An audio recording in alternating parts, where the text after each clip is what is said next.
What's going on? I'm Connor from the Dolphins Dive, and in today's video, I'm going to be going over training camp standouts. We're about a week into camp, and there's been a lot that's happened, a lot of good. So I'm going to be highlighting in today's video the players that, in my opinion, have been showing out the most. Starting on the offensive side of the ball, I'm going to go position group by position group, highlighting the guys that I believe have been doing a very good job. So, without further ado, quarterback position, none other than every Dolphins' favorite player, Tua Tagovailoa. He's had a tremendous training camp. He's got the orange jersey twice. Last time being yesterday. I'm sure you guys seen some of the clips on my channel or on Twitter of some of these deep balls he's been throwing. But it's not even just that. If you just hear the coaches speak about him, the control he has on the offense, which a lot of people don't understand, it's actually a pretty complex offense. And I'll go into what Wes Welker said yesterday about it. Like, it's pretty standard NFL offense in terms of concepts and route combos and that nature, but what makes the true complexity is the amount of motioning they do. So it's not they just come out in a 2x2 formation. They motion from 2x2 into 3x1, and a thing that they like to do the most is really the tight end basically gets motioned in every single snap of the 49ers offense, and that's why they run to the weak side so much. But you could tell Tua's got a good grasp for it, which is something that you weren't sure how that would transition. Like his fifth offense in 5 years or whatever it's been pretty crazy. But it seems he's got great command of it, and he's showing out in camp, throwing lasers on the money. And he's not without fault. He's thrown a couple picks, had a lot of drop picks by none other than our favorite Brandon Jones. But he's had a good camp. It's been very promising. This is the kind of camp that you wanted to see from him. With the expectations that are set for this year. So I'm excited to see what happens from Tua continuing on in camp. He's done very well in my opinion, and from most people's opinions. Even Omar Kelly's given him some like, dang, Tua's been pretty good. So I think expectations have been set. He's been doing well, so it'll be interesting to see how that transitions. Running backs, I only have two down here. None have really shown out, but people that I've seen their name pop out more than others.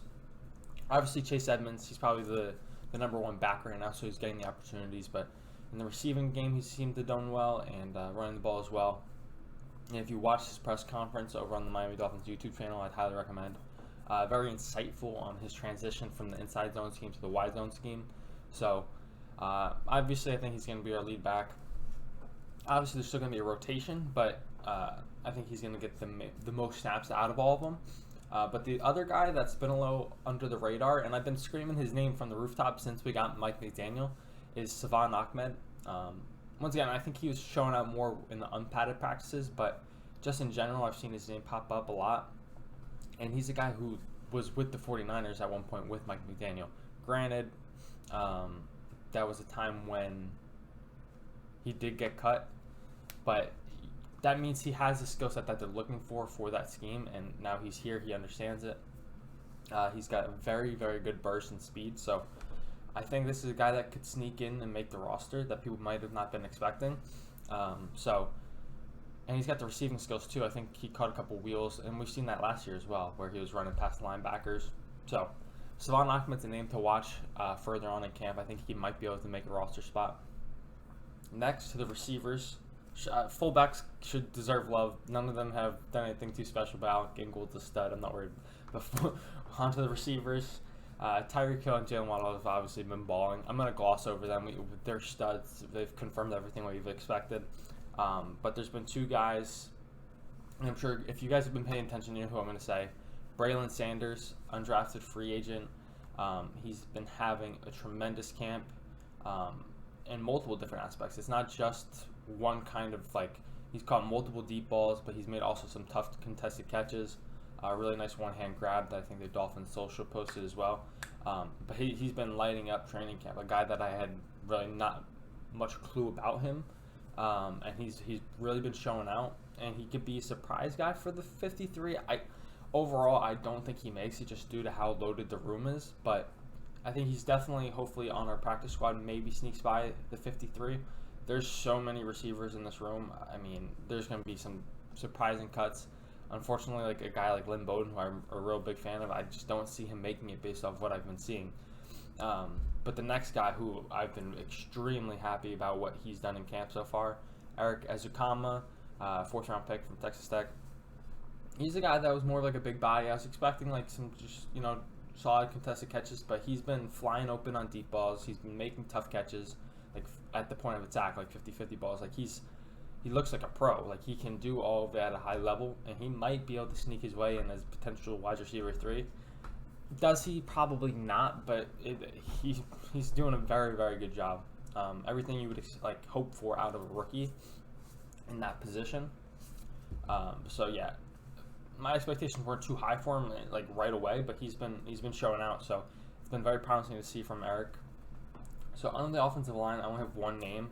Obviously, it's hard to grasp offensive line when I'm at home and I'm just trying to see reports and stuff. So the only name I got down is Liam Eichenberg.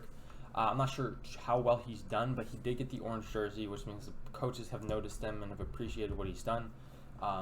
So I take that with a grain of salt, but also understand that means he's been doing the right things and hopefully developing into the left guard position. Hopefully, fingers crossed, we don't want another Liam Eichenberg, Austin Jackson repeat from last year. Hopefully these guys have gotten better, and it's hard to tell. We've seen some bad clips from both of the guys, but overall, I think there's definitely improvement, especially with this scheme. It's beneficial for them. I don't think they can be as bad, but we're hoping they can exceed expectations. The defensive line has been going absolute bonkers, honestly.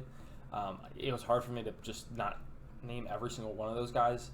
I literally forgot a name that I should have put though. So I'm going to start other than Christian Wilkins, obviously the 1st-round pick from 2019. He's been all over it, the field,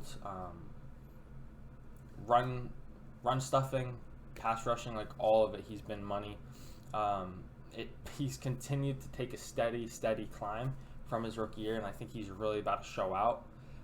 Hopefully, Chris Greer gets that extension done before the season, because I think Christian Wilkins really is ready to take off. Especially like he's 3rd year, or I don't even know what year he's 4th year in the scheme now. He understands the system, but he's just continuing to grow physically as well. And these practices, like he's taken over at some points of these practices. Rayquan Davis, 3rd year. These too many draft picks, okay? But he's been balling out. He's slimmed down, and he's been primarily in the run stuffing game, but he's been all over the field blowing up plays. So I'm excited for what we can see from him as well. Zach Sealer, he's gotten the orange jersey twice, and once again, he's another guy who, in portions of practice, face-off reports have literally completely taken over and dominated guys. So, I mean, maybe it's more of a fault in our offensive line, but also we know what Zach Sealer's capable of, especially in the run game. But if he brings some of that production to the pass game as well, I mean, the sky's the limit for the guy. All the way, we just picked him up from the Ravens and for nothing, and he's turned into a very, very good player for us. So Zach Sealer has been tremendous for the Dolphins, and if he can continue to get better, which it seems he has, is just very promising. Like I said, Emmanuel Ogbah's still been good. I don't have him on the list, but a lot of players have been showing out on the defensive line, and it's promising. So hopefully this continues to carry over into the regular season. You can consider this guy defensive line or linebacker, Jalen Phillips. I would say mainly yesterday, from what I've heard, he had a really good practice where he at least got 2 sacks. But we know what he's capable of. He brings tremendous, relentless effort, more of what I was going to say. Non-stop, pace of the ball, and he's continuing to develop his pass rushing skills as well. So I think we're really starting to see that now in camp, and I think Jalen Phillips could be ready for another breakout season in year 2. He had 9.5 sacks last year, so especially in this defense with, like I said, the guys I just named, there's going to be opportunities for Jalen Phillips to take over games, and I think he's ready to do so. So I'm expecting big things for Jalen Phillips, as are you guys. Now, on to the regular linebackers, inside linebackers. We got Channing Tindall.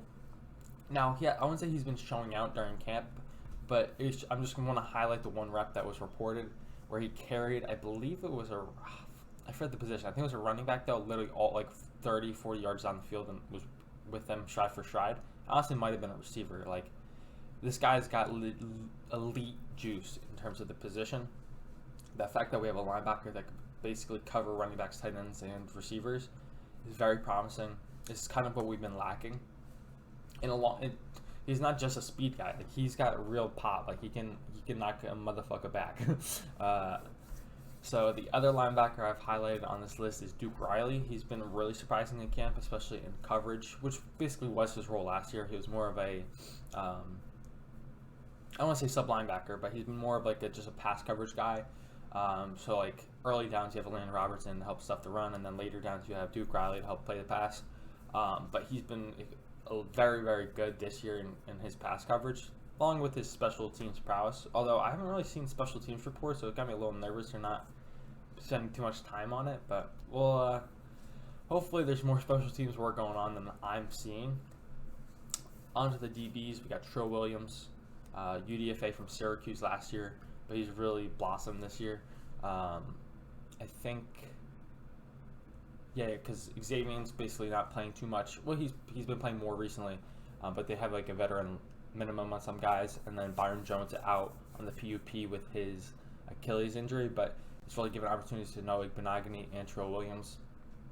Igbenogany's been up and down. He's made some plays, and that's the cornerback position too. He's made some plays, got some plays on him as well. But Tro Williams has really been standing out. He's got a couple picks, and he's been very good for what we were expecting from him. And he's a legitimate shot to be the cornerback 4 behind X and Byron on the outside. So it should be interesting to see how that plays out between him and Igbenogany. And Igbenogany gets a little too much hate. He's a legit dude as well. He's had some good reps as well. So don't just go on trashing him. Onto the safeties, I got our starters in Brandon Jones and Javon Holland. Brandon Jones primarily just from, it's been highlighted by multiple people, most notably Kyle Krabs from Locked On Dolphins and Travis Wingfield. But his ability to fit the run at the safety position is they're very impressed by it, and that's something that's so underrated. People don't understand, but like a safety being able to be in the box and fit the run to a T and do what he's supposed to do at his size in the box is something that's very good.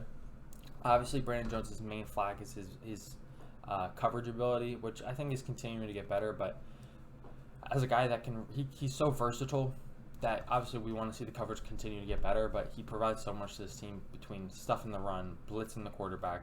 He does play coverage. Obviously, sometimes it's not as good, but he's a very good player. He's continued to develop, which is very good. And then Javon Holland, he's continued the expectations that we've had from him. He's, once again, one of those guys that's just been going up and up and up. He's just got elite range for the position. I remember when we replaced him, like we drafted him in the second round, and I was like, but we have Bobby McCain. And Bobby McCain was very good for us. Big Bobby McCain fan. So I was like, why are we doing this? Like, Bobby McCain played his position very well. And while that's true, there's still meat left on the bone because of the limitations physically, where then you plop in a guy like Javon Holland who's got elite speed, elite power for the position as well. Like the dude just flies around the field. Like you could play single high and he could basically get to either sideline, and that's a dangerous game to play. And especially in this defense that primarily does run a lot of man coverage, he can literally man someone up. He could play the post. He can do all of it. So he's continued to take a steady growth throughout, and it's been very, very nice to see. So that's all the players that I got. Comment down below if I missed anyone that you thought deserved it, and who you're excited to see continue to grow. I appreciate you guys for watching. Please like and subscribe to help the channel grow. And until next time, I'll catch y'all.